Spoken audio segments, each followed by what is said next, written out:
করিমুন্নেছা থেকে শুরু করে অন্য দণ্ডিত নারীদের অপরাধ ছিল ব্যক্তিগত বা বিচ্ছিন্ন পারিবারিক কলহ, লোভ বা আক্রোশের ফল।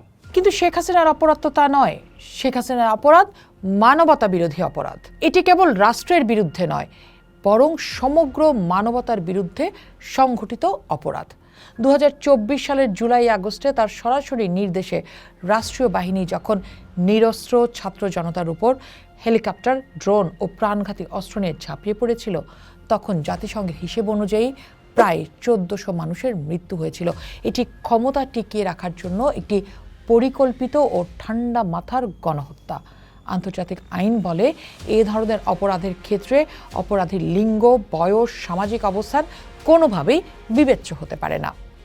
দ্বিতীয়ত, শেখ হাসিনা কেবল একজন নারী নন, তিনি ছিলেন একটি দেশের প্রধানমন্ত্রী এবং সংবিধান অনুযায়ী প্রতিরক্ষা বাহিনীরও সর্বাধিনায়ক। তার নির্দেশেই চেইন অব কমান্ড সক্রিয় হয়েছিল।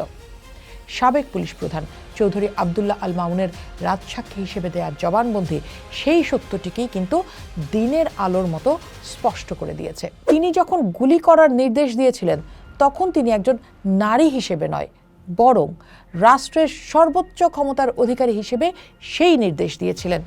তাই তার দায়ও সর্বোচ্চ।